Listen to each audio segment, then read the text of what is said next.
docteur Tiffaine Pinsol. Je suis ravie de vous accueillir sur Tribune Libre.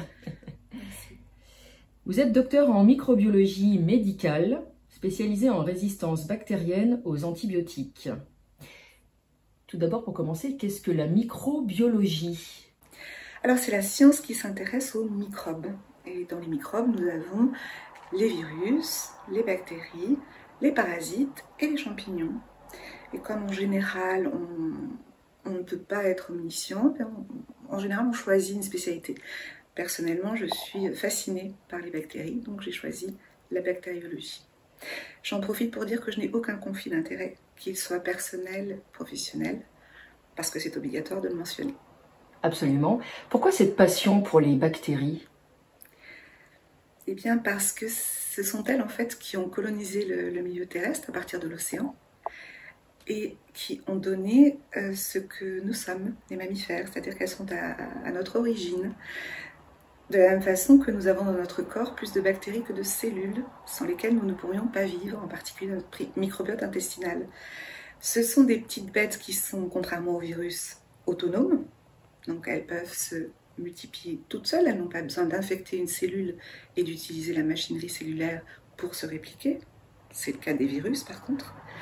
Et surtout, en fait, depuis la nuit des temps, elles ont passé leur temps à s'adapter à l'environnement. C'est pour ça, entre autres, qu'on a des résistances aux antibiotiques, pendant que nous, l'homme, l'humain, on a passé notre temps à adapter l'environnement à nous-mêmes. Et voilà où nous en sommes.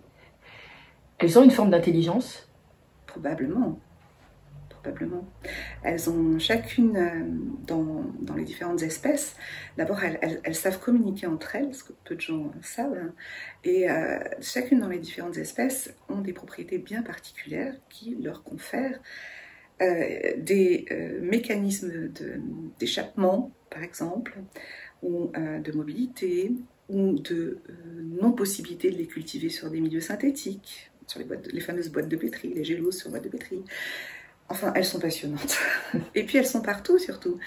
Dans l'environnement, elles sont partout. Sans elles, nous ne serions pas là. Et nous ne pourrions pas vivre, surtout. Nous avons beaucoup parlé de virus et de bactéries depuis 4 ans, plus que jamais.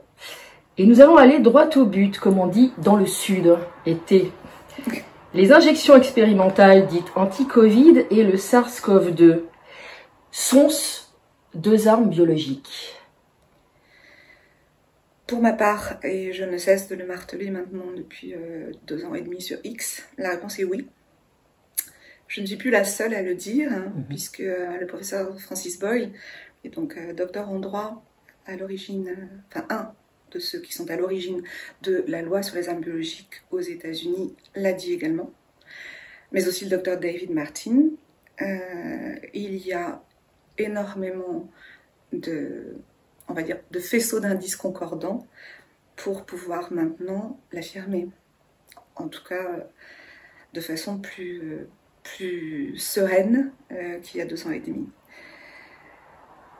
Alors, ce sont des armes biologiques parce qu'il va falloir... En fait, plus exactement, pour moi, c'est la protéine spike. C'est la spike qui est l'arme biologique, puisqu'elle est présente dans le virus, et que c'est sur cette protéine qu'ont été basées les injections géniques. Donc il va falloir parler de la protéine spike pour bien comprendre en quoi c'est une arme biologique. Elle ressemble à quoi cette protéine?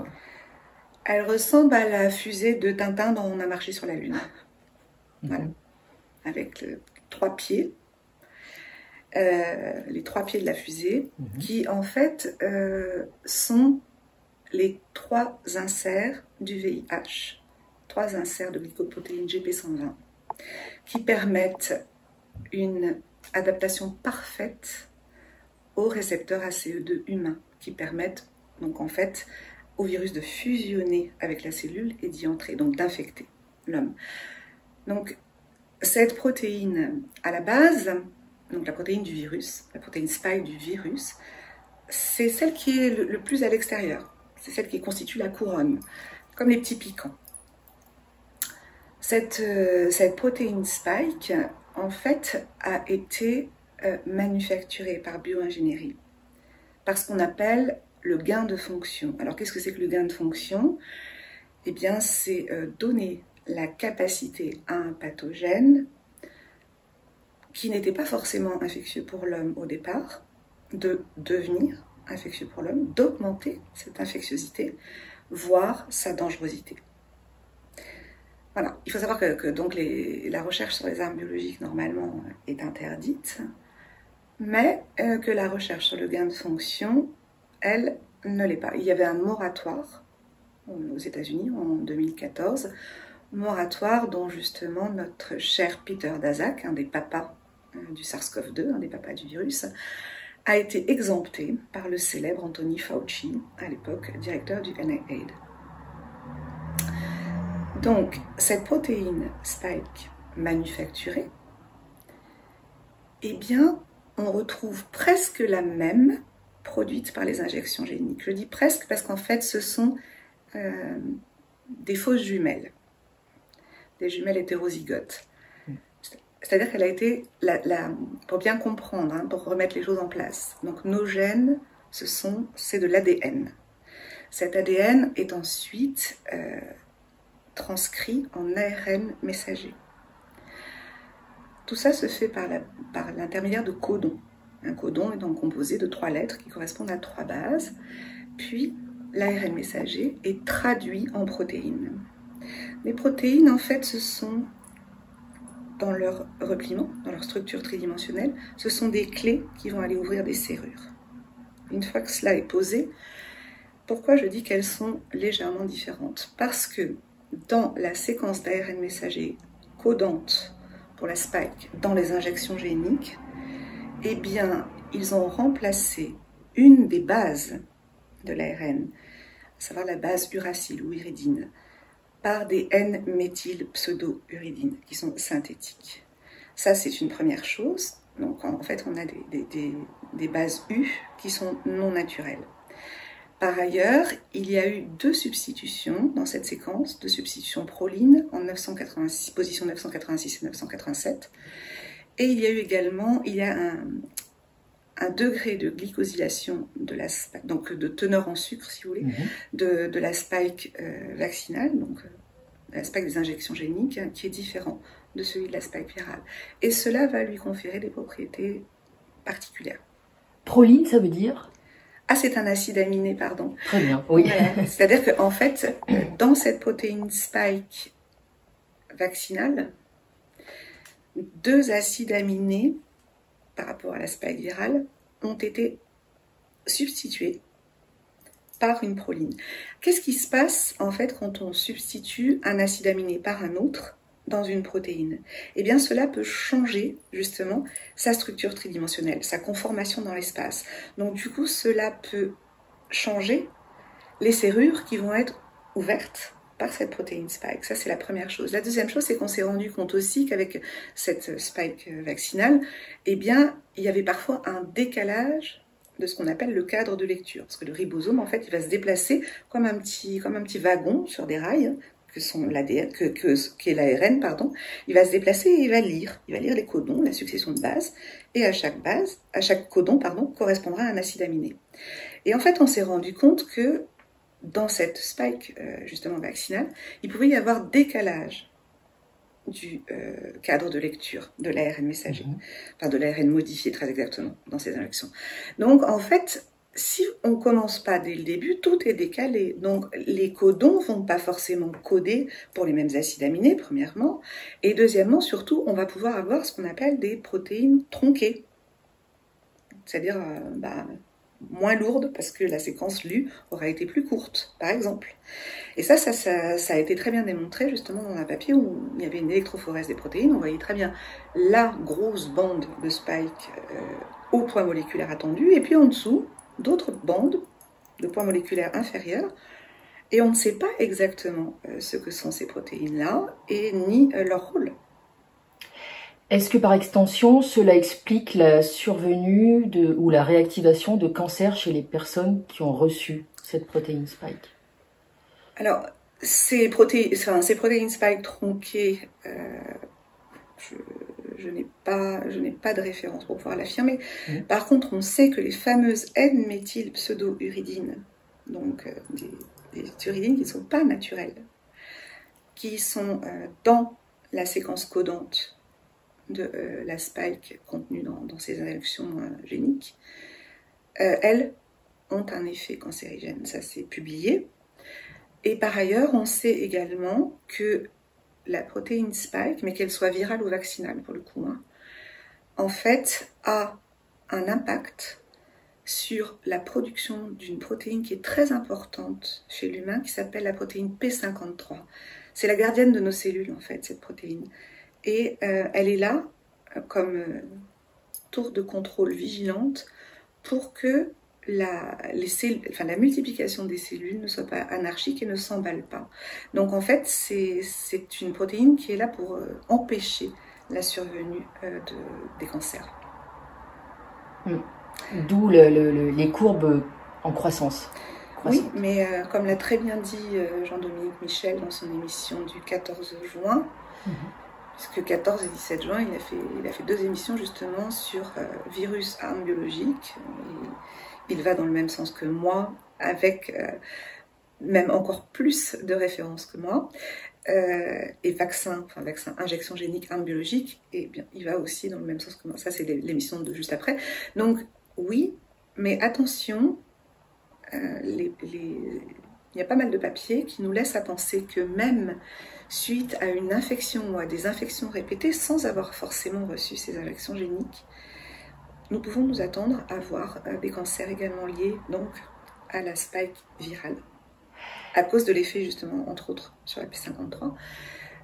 Mais ça sera plus lent, c'est-à-dire que ça peut arriver dans 10 ans, dans 20 ans. Parce que là, les symptômes persistants ou augmentés ou surajoutés que l'on peut voir dans ce qu'on appelle les Covid longs, les vrais Covid longs, c'est-à-dire des personnes non injectées, sont à peu près les mêmes, mais pas en nombre bien sûr, mais en même temps personne ne s'intéresse à les recenser, donc c'est un peu au doigt mouillé, hein. Mais sont à peu près les mêmes que ceux des injections géniques, sauf en termes de cancer pour le moment. Parce que cette arme biologique, cette spike, en fait, c'est une arme biologique à la fois à fragmentation, parce qu'elle peut provoquer des atteintes multisystémiques, c'est-à-dire de plusieurs organes, et à la fois à retardement. Et c'est bien pour ça qu'on ne peut absolument pas se contenter des critères épidémiologiques classiques que nous avons normalement l'habitude d'utiliser lors d'une épidémie et encore plus lors d'une pandémie. Qu'est-ce qu'on regarde? On regarde tout de suite la dangerosité de la maladie et sa létalité. Mais là, il va falloir regarder d'autres critères et surtout dans le temps. Donc on peut supposer que l'agent pathogène et les injections géniques ont été développés en même temps en s'inspirant l'un de l'autre? Même pas en s'inspirant, enfin c'était concomitant, oui, tout à fait. Tout à fait, en fait, quand on s'intéresse à l'historique des dépôts de brevets par le laboratoire Moderna, on voit très bien que tout cela a été fait de façon concomitante. Dès 2012, Moderna dépose, comme par hasard, un brevet pour l'utilisation de nanoparticules lipidiques injectables pour davantage pouvoir faire passer dans l'organisme humain des glycoprotéines. Je rappelle que les inserts du VIH, les GP120, sont des glycoprotéines.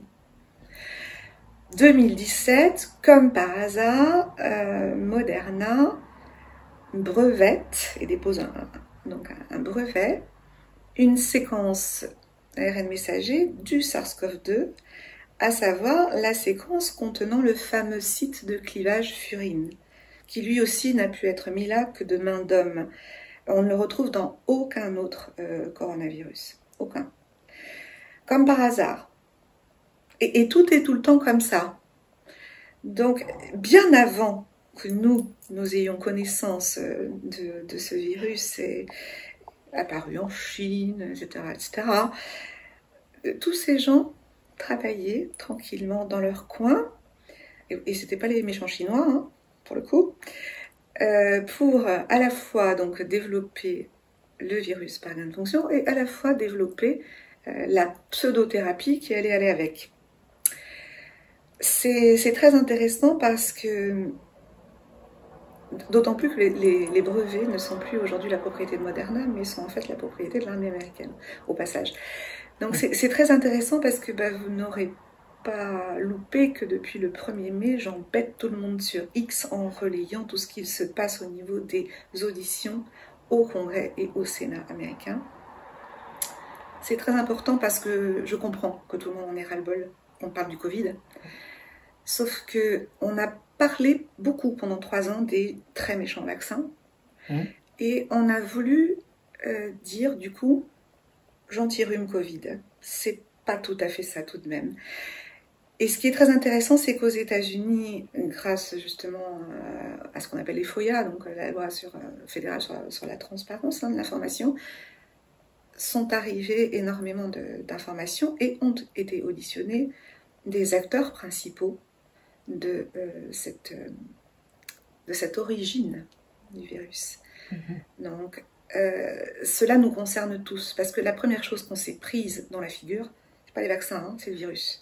Donc il est très important d'essayer d'arriver à comprendre d'où il vient, comment il a été fabriqué, par qui, et est-ce qu'il a été relâché intentionnellement ou accidentellement. On n'aura, je pense, pas du tout toutes les réponses à ces questions, hein, comme je l'ai beaucoup expliqué. Tout ce qu'on peut dire, c'est que la majorité des financements sont quand même américains. Tout ce qu'on peut dire, c'est que peut-être bien qu'il y a eu plusieurs laboratoires impliqués, pas seulement le laboratoire de Wuhan, y compris l'Institut Pasteur en France, y compris le laboratoire de Ralph Baric, donc l'Université de Caroline du Nord, qui se trouve juste à côté d'un laboratoire de bioweapons, qui s'appelle Fort Detrick. Le biolab, un des biolabs. Oui, mais pas que. Je pense que voilà, on découvre que probablement il y a aussi des laboratoires en Belgique et en Allemagne qui sont impliqués. Donc en fait, on est face à une pieuvre et bien malin va être celui qui pourra dire c'est sorti, ça a été fait là, c'est sorti de là, à tel moment. Où on ne sait pas, peut-être qu'ils se sont échangés des recettes, des protocoles, on ne sait pas, et je pense qu'on aura beaucoup de mal à savoir. Mais ce qui est certain en tout cas, c'est que dans la chronologie et des brevets et des faits, il y a eu une intentionnalité. Et cette collaboration, je ne dirais pas de quoi, oui, mais il y a eu une intentionnalité. De nuire peut-être à chacun de ces. Ou de dépopulation, puisque c'est quand même quelque chose dont on n'a pas du tout envie d'entendre parler, mais dont on nous parle depuis 40 ans. C'est juste nous qui n'avons pas eu envie d'entendre parce que c'était trop anxiogène. C'est pas depuis Bill Gates, hein, c'est depuis avant. Rappelez-vous, Monsieur Attali, même Monsieur Dumas, paix à son âme, parlait déjà de tout cela.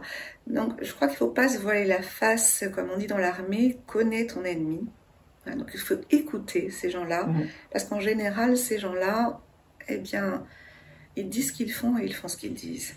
Exactement. Et cet effet de collaboration internationale permet de diluer les responsabilités. Oui. Oui, et d'ailleurs c'est très intéressant parce que on voit très bien que là c'est un peu binaire, si je puis dire, parce que il y a beaucoup de choses donc qui se passent aux États-Unis, et donc il y a un space international qui a lieu chaque mercredi soir depuis maintenant 10 semaines avec Bryce Nichols et avec le professeur Jay Bhattacharya, qui justement parle chaque semaine à la fois des avancées, parce que Rand Paul en fait est en train de déposer un projet de loi pour limiter, j'aimerais mieux que ça soit bannir, mais bon, pour le moment c'est plus pour limiter les recherches dangereuses de gain de fonction, puisqu'on sait qu'elles n'ont jamais eu aucun bénéfice civil, jamais, ni en termes d'anticipation de futures épidémies ou pandémies, ni en termes d'anticipation de futurs vaccins qui pourraient empêcher ces futures épidémies ou pandémies. Donc en fait, on finit par en déduire que c'est une recherche déguisée, c'est pas des armes biologiques, et qu'en fait, vu que ça n'a aucun intérêt civil, ça a un intérêt militaire. Et c'est bien pour cela qu'on trouve des agences comme la DARPA, mais également l'implication aussi de la CIA et du FBI. Donc, il faut écouter ce qui se passe aux États-Unis, ça nous concerne. Mais ils sont très binaires, c'est-à-dire qu'ils sont un peu dans une guéguerre USA-Chine. Mais ils n'ont pas encore franchi le Rubicon pour arriver jusqu'à l'Europe, hein, et en particulier, entre autres, à l'Institut Pasteur. Donc j'y travaille, puisque je connais bien Jay Bhattacharya, j'y travaille pour qu'il s'ouvre un peu. Mais c'est vrai que des choses, en termes législatifs, sont en train d'être proposées. Donc ça prouve bien quand même que l'origine du virus est très importante. Et les recherches de gain de fonction sont très importantes. Ce que vous voyez arriver là actuellement, on essaye de vous apporter H5N1 pour vous revendre de la peur. Exactement comme on l'a fait pour le monkeypox. Et or, on sait que ce soit pour monkeypox ou pour H5N1, c'est du gain de fonction. Il y a absolument, actuellement, il y a 5 biologues américains qui travaillent sur le gain de fonction, donc pour augmenter, et surtout pouvoir mieux infecter l'homme, et qui travaillent totalement en freestyle. Hein. On peut dire que ces armes biologiques peuvent être des armes de dissuasion, des armes de destruction massive, et contrairement au nucléaire ou aux armes visibles, sont les armes les plus efficaces puisqu'elles sont invisibles et il est quasiment impossible de déterminer leur origine. Et le coupable. C'est tout à fait le terme qui est employé justement par professeur Francis Boyle. Il dit très clairement que ce sont des armes de destruction massive. Et un biologiste que j'apprécie beaucoup et qui a témoigné au Sénat récemment. C'est très intéressant parce qu'en plus ces commissions d'audition sont toujours bipartisanes. C'est-à-dire que vous avez autant de républicains que de démocrates. Donc il n'y a pas de véritable parti pris. Et donc ce biologiste s'appelle Richard E. Bright. C'est un des cofondateurs de BioSafety Now qui en fait justement milite pour l'arrêt total des recherches de gain de fonction. Richard dit que c'est pire que le nucléaire. Il faut bien comprendre que moi, ça fait 3 ans que je dis qu'on est dans la 3e guerre mondiale et que cette guerre, en fait, elle est biologique, elle est sournoise, elle est perfide et elle est contre l'humanité. Il faut bien comprendre que cette arme biologique-là, elle est quasiment parfaite. Quasiment parfaite. Et les gens ont du mal à comprendre ça parce que pour eux, arme biologique, c'est un truc qui tue tout le monde tout de suite. Là, ça va tuer, mais dans le temps. Dans le temps.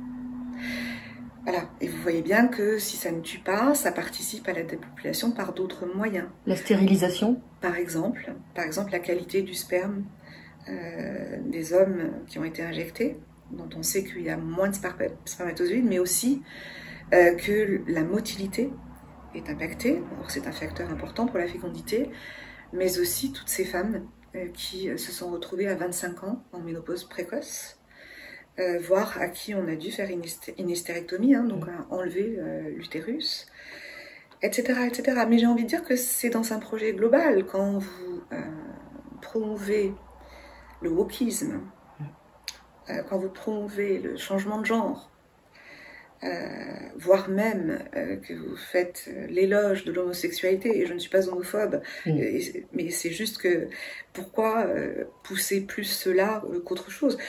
Ça va quand même, tout cela va dans le sens de moins d'enfants. Bien sûr. D'ailleurs, Elon Musk a témoigné récemment que son fils Xavier était entre guillemets mort, qu'il a pris des bloqueurs de puberté et il est aujourd'hui stérile. Tout à fait. Tout à fait. La transition de genre est irréversible. Donc, on n'est plus jamais fertile après. J'ai une question épineuse. Est-ce qu'on peut trouver un terrain d'entente entre vous et ceux qui disent soit que le virus n'existe pas, soit que le virus existe certes, mais il ne peut pas être seul l'agent pathogène? Qu'est-ce que vous en pensez?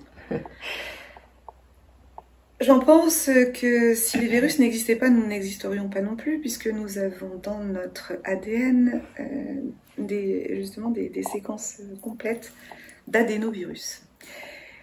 Et c'est pas pour rien que, si vous vous souvenez, 2 injections géniques ont été arrêtées très rapidement celle de Johnson & Johnson, dont le vecteur, donc c'est des injections à ADN, hein, dont le vecteur, en fait, était un adénovirus humain. Donc là, il n'y a même pas besoin de rétrotranscription pour une intégration au génome. Hein, c'est direct.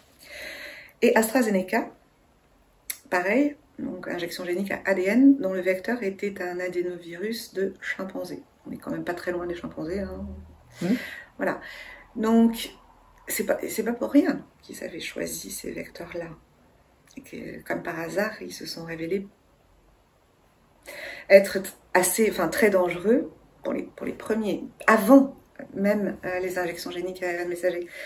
Donc ça, c'est la première chose. La deuxième chose, c'est que j'ai eu la grande joie, parce que c'est un moment d'émotion, et en même temps un moment d'émotion scientifique, de pouvoir voir en microscopie électronique, grâce à Éric Chabrière, à l'IHU Marseille, l'infection d'une cellule par le SARS-CoV-2, puis la multiplication du virus dans cette cellule, puis en fait donc l'explosion de la cellule libérant tous les petits virions. Alors moi je veux bien qu'on me dise que ça n'existe pas, mais je crois que vous ne trouverez aucun microbiologiste sérieux qui ira dans ce sens. Ça n'est pas justement parce que les virus ne sont pas autonomes. Ça n'est pas parce qu'on ne peut pas les cultiver comme les bactéries, et encore on ne peut pas cultiver toutes les bactéries, que ça n'existe pas. Ça n'est pas parce qu'on est obligé du coup de les cultiver sur des cultures de cellules, hein, que ça n'existe pas. Je crois que la science, c'est jamais blanc ou noir. La science, elle est faite de nuances, et ces derniers temps, c'est quelque chose qui s'est perdu. On a des discours assez binaires et passionnels. Oui, presque de l'appartenance à des chapelles. Ça me fait penser parfois, ça relève un petit peu du mécanisme de fonctionnement des sectes, et c'est un peu ce qui me fait peur. Le débat est important. Il est très très important que les scientifiques confrontent leurs idées. La science a toujours fonctionné comme ça. C'est très important. Mais attention à certaines affirmations péremptoires, et surtout en plus quand elles viennent de gens dont ce n'est pas le domaine de compétence. C'est embêtant.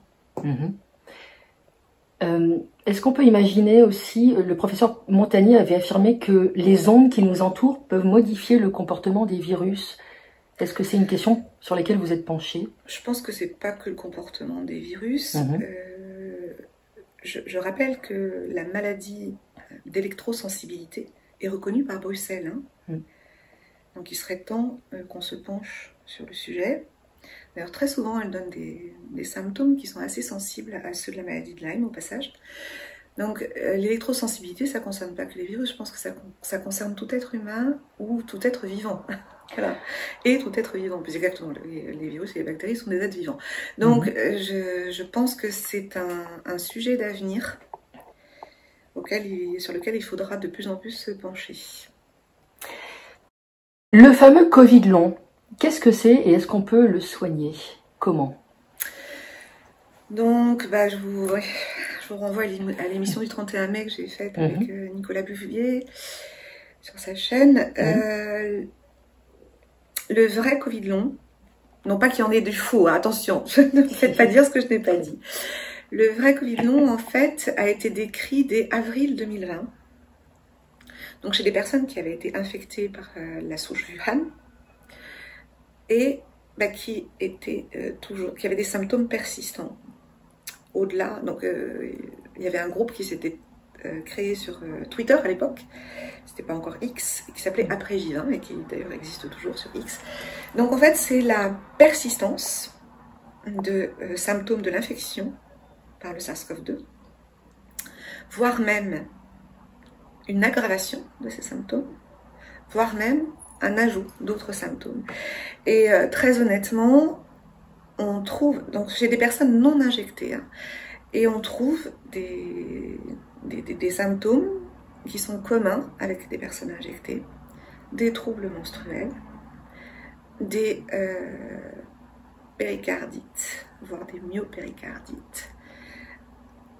On retrouve beaucoup de choses, même récemment, pour Béatrice, justement, qui a témoigné chez Nicolas Bouvier et qui a fait une myopéricardite. On lui a posé un diagnostic d'encéphalite myalgique.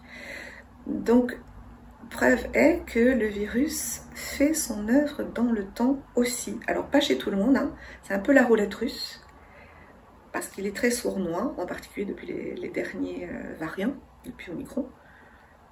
Mais il faut faire attention. Alors, à un moment donné, on a beaucoup parlé de Covid long pour mettre sous le tapis les effets délétères des injections géniques. Et en fait, moi, je rejoins tout à fait Pierre Cory, c'est-à-dire qu'il y a les Covid longs, qui sont les personnes non injectées, et puis il y a des vax longs. Je trouve ça très bien comme définition. Les vax longs, chez les personnes injectées, ce qui n'empêche pas que généralement ces personnes-là ont été aussi infectées, puisqu'on sait que les injections géniques favorisent l'infection à répétition. Voilà, donc il faut être vigilant sur le terme de façon à ce que les victimes de Covid long non injectées soient un jour reconnues aussi. C'est important. Et alors, quand on a l'injection plus le Covid long, enfin, c'est double peine.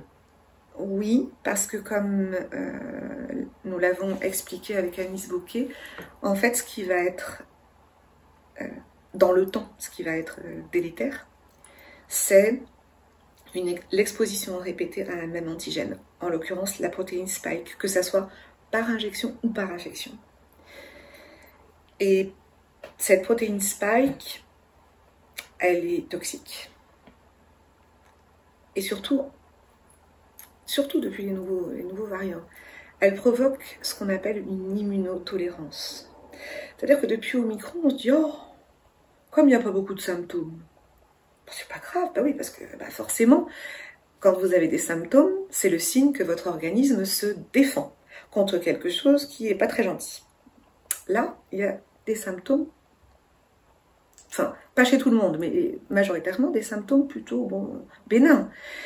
Mais c'est pas parce que le truc est moins méchant, ça reste une arme biologique, les gens, hein, donc je pense qu'il faut avoir ça à l'esprit et accueillir ça avec beaucoup d'humilité. C'est pas parce qu'il est moins méchant, c'est parce que justement, la spike des nouveaux variants induit ce qu'on appelle une immunotolérance. C'est-à-dire qu'en fait, votre organisme ne reconnaît plus le virus comme quelque chose contre laquelle il doit se défendre, mais le tolère, le laisse s'installer, le laisse se multiplier. Donc c'est très sournois, c'est extrêmement sournois, et ça va même jusqu'à ce que le virus puisse aller infecter nos macrophages. Pour vous donner une idée, nos macrophages, c'est notre première ligne de défense contre les virus. Contre les bactéries, ce sont les polynucléaires, neutrophiles. Contre les virus, ce sont les macrophages. Ce sont des espèces de grosses cellules, de monocytes, qui sont des hypogloutons, qui normalement, dès qu'un virus arrive, vont sauter dessus et le manger. Bien. Eh ben là, non. Pire, le virus infecte ces cellules qui sont censées le détruire et nous défendre, et s'y installe et s'y multiplie. L'immunotolérance va être le gros problème des années à venir. Au passage, l'immunotolérance ou la non-défense immunitaire, c'est aussi ce qu'on voit par exemple dans l'hépatite C ou dans le VIH. C'est une immunodéficience. Pas seulement. Pas seulement. L'immunodéficience, c'est quand il y a une diminution des lymphocytes, surtout des lymphocytes T. Hein, c'est ce qu'on voit pour les T4 en particulier dans le sida. Pas seulement. L'immunotolérance, c'est pire, en quelque sorte.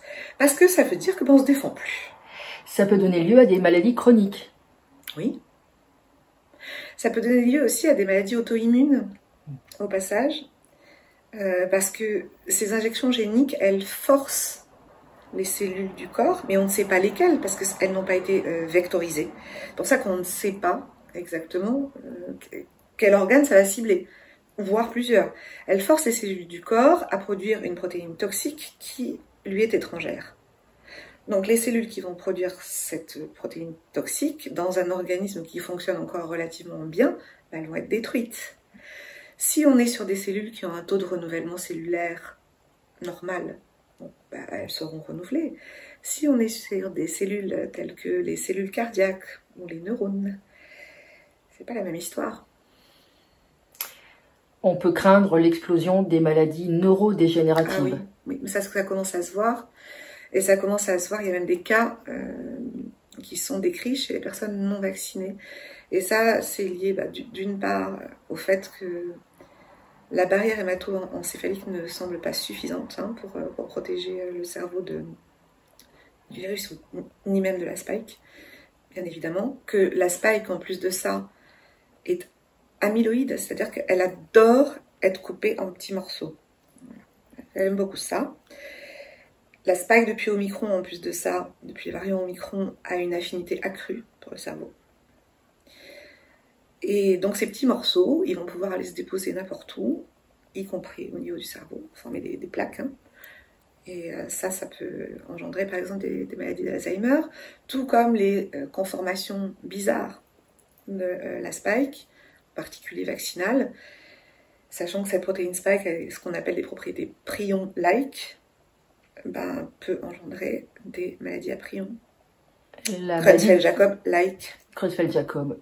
Et Charcot également? Charcot, c'est pas tout à fait la même chose. C'est pas tout à fait. D'ailleurs, il y en a, mais c'est pas ce qu'il y a de plus nombreux dans ce que je vois. Mais je pense que ce qu'on va voir apparaître, ce sont. On a eu tout de suite les troubles menstruels. On a eu tout de suite les thromboses. Mais au passage, il y avait aussi des hémorragies. La spike fait les deux. On a eu rapidement les effets cardiaques. Les prochains effets, en termes d'augmentation de nombre, ça fait un an que je préviens, seront neurologiques. Oui, ça c'est clair. Et on risque de voir même des Parkinson ou des Alzheimer chez des personnes relativement jeunes. 200 000 enfants de 5 à 11 ans ont reçu 2 doses du produit Pfizer en 2021. Que risquent-ils justement à leur jeune âge et pour quelles raisons? Ils risquent essentiellement, et particulièrement chez les garçons, mais pas que, ils risquent essentiellement des atteintes cardiaques de type myocardite, péricardite, surtout myocardite. Et je soutiens complètement mon collègue Denis Agré, qui a été le premier à alerter sur ce sujet et qui veut faire une grande campagne à la fois d'alerte et à la fois de dépistage de ces pathologies. C'est la principale pathologie qui est un peu une épée de Damoclès au-dessus de la tête, mais pas que. Il faut surveiller la puberté, en particulier chez les filles. Voilà, voir si tout se passe bien. Il va falloir que l'on surveille que tous ces enfants qui ont été injectés, voir si, lorsqu'ils auront envie de donner la vie, sont capables de donner la vie, sont capables déjà d'être féconds et de donner la vie. Donc, vous voyez, quand je vous parle d'un temps d'observation très long, vous voyez où je veux revenir. Il va falloir vraiment observer tout ce qui se passe là maintenant pendant au moins 25 ans. Des produits pour se nettoyer, ça existe vraiment? Honnêtement, on n'a pas trouvé de solution miracle. Et pourtant, je suis persuadée qu'en tout cas, il existe un antidote. Parce que ces fous furieux qui nous ont lâché ça ont forcément un antidote. Même dans le plus mauvais des James Bond, on ne lâche pas une arme biologique sans antidote. Ça n'existe pas. Donc, on n'a pas encore trouvé. Mais il y a des moyens, on va dire, d'atténuer les effets avec certaines molécules, y compris des effets du Covid long. Donc, on est scientifiquement parlant, au niveau international, on dit tous quand même que le trio quercétine, bromélaïne, N-acétylcystéine, ou si ça fait trop mal à l'estomac, L-glutathion directement, puisqu'en fait la N-acétylcystéine c'est le précurseur direct du glutathion. Ça aide. Bien évidemment que prendre de la vitamine C, de la vitamine D, ça aide. Et ça aide aussi le microbiote, puisque comme l'a montré Sabine Azan, chez les triples vaccinés, il y a 80% des bifidobactéries, donc du microbiote intestinal, qui ont disparu. Le microbiote intestinal, pour moi, c'est notre premier cerveau, donc c'est crucial. Donc il faut pouvoir réensemencer correctement le microbiote de ces gens-là, il faut pouvoir prendre soin du microbiote. Et les vitamines, Sabine ne cesse de le dire, les vitamines C et D sont très importantes pour cela. Donc en fait, il y a des petites choses. Jean-Marc Sabatier parle de la spiruline, je suis d'accord, je l'utilise aussi. Tout comme pour le brouillard cérébral que nous avons aussi dans la maladie de Lyme, le sélénium fonctionne assez bien. Certaines vitamines sont importantes aussi, hein, B6, B12, parfois B1. Donc il n'y a pas que vitamine C et vitamine D. Donc en fait, ce qui est très dommage, c'est qu'on n'arrive pas à se mettre tous autour d'une table, médecins et scientifiques, pour être dans ce que j'appelle un partage d'expérience, c'est-à-dire des retours des patients, et pour dire toi tu fais quoi, quel résultat tu as, par rapport à quel terrain, etc. Et en France, on n'a jamais réussi à faire ça, c'est très dommage. D'ailleurs, vous dites justement que le temps de la science est particulier, c'est un temps long. Oui, le temps de la science, alors déjà n'est pas le temps des médias, mais surtout n'est pas le temps de cette société, parce que cette société, c'est la société de l'immédiateté depuis qu'il y a Internet. Alors vous avez les informations tout de suite par les réseaux sociaux, qu'elles soient vraies ou pas d'ailleurs au passage. Vous avez un mail ou un SMS, la personne s'attend à avoir une réponse immédiate. Et cette société de l'immédiateté ne peut pas s'appliquer à la science. Alors du coup, ça génère des personnes qui sont frustrées et des personnes qui sont hyper anxieuses aussi. Donc en fait, il faut retrouver un peu de calme, un peu de discernement. La science, elle prend son temps et c'est un temps qui est incompressible. Mais on travaille, ça avance. Parce que les gens, malheureusement, avec cette crise Covid, malheureusement ou heureusement d'ailleurs, ils ont été forcés de se mettre à la science, alors que ce n'était pas forcément leur métier à la base. Et quand on est forcé de se mettre à la science, on attend peut-être parfois des réponses immédiates. C'est pas possible. Donc on respire, on se calme, on n'a pas peur, parce que justement on connaît, et que la connaissance libère de la peur. Et puis on accepte que ça puisse prendre du temps, mais il va y avoir des solutions. Il y a trop de gens qui travaillent pour qu'il n'y en ait pas. Je ne sais pas dans combien de temps, mais il va y en avoir, c'est certain. Et surtout, en conscience, quand on est infecté par cette cochonnerie, qui est tout sauf un rhume, eh bien on se soigne. Et on se soigne dans les 3 jours. Voilà, on a une fenêtre de 3 jours. Après, on soigne plus vraiment la phase virale pure, on soigne autre chose, en particulier l'inflammation. Donc on a une fenêtre qui est très courte. Pourquoi je dis on se soigne? Parce que se soigner, en fait, c'est bloquer la réplication virale. Vous comprenez bien que si vous bloquez la réplication virale, eh bien vous bloquez la production de cette cochonnerie qu'est la spike. Donc c'est pour ça que c'est important. Même si on a l'impression que c'est pas grand-chose, testez-vous, auto-testez-vous. Les autotests, ça marche très bien. Contrairement à ce que certains racontent, marche très bien. Ça marche même mieux que les antigéniques en pharmacie au passage. Et vous pouvez même très bien les faire en salivaire. Ça fonctionne très bien en salivaire, pas la peine d'aller se ramoner les narines. Ça c'est la première chose. Maintenant, si vous avez un médecin qui s'est remis à soigner, parce qu'ils sont de plus en plus nombreux et il faut les encourager, qui s'est remis à prescrire, et en particulier l'azithromycine avec la vitamine C, la vitamine D, eh bien vous vous soignez donc avec l'allopathie. Si tel n'est pas le cas, je recommence, le trio gagnant, c'est quercétine, bromélaïne, N-acétylcystéine ou glutathion, plus vitamine C, vitamine D et zinc. Donc il y a toujours des solutions. Il ne faut pas être défaitiste. Vous dites, depuis 4 ans, on s'y est tous un peu mis, même nous les profanes, mais on a tendance à confondre un scientifique et un médecin. Quelle est la différence? La différence, c'est que la médecine est un art.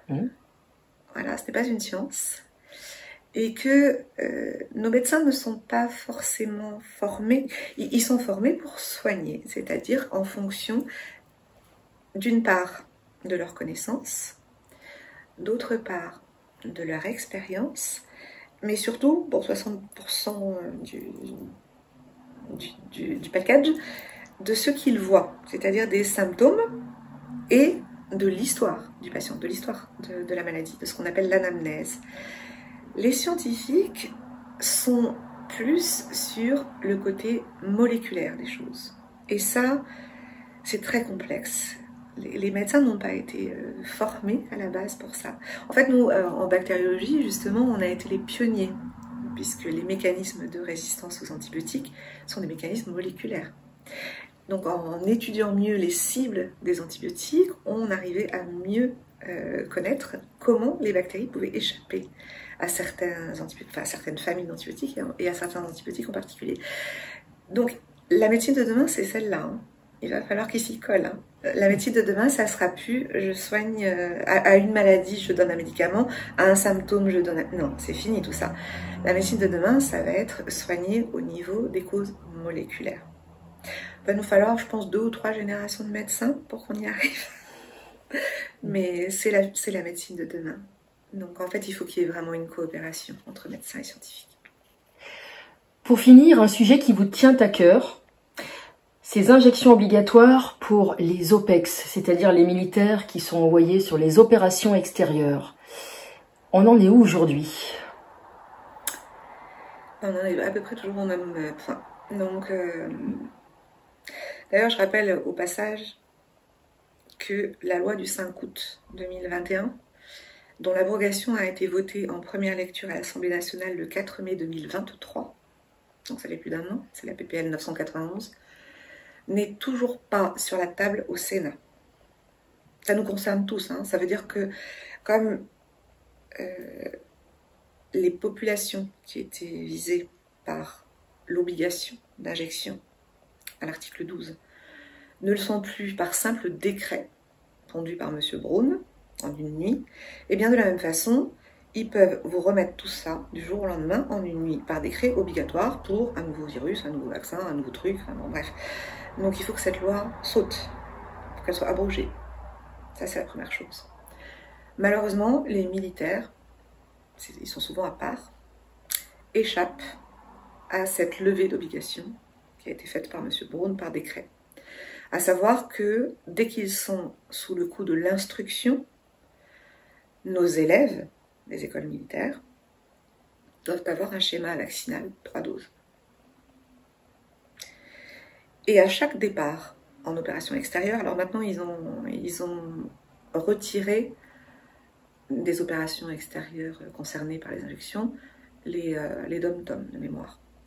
Mais à chaque départ de militaires en opération extérieure, sachant que c'est quand même fréquent, surtout quand ils sont jeunes, en plus c'est aussi leur métier,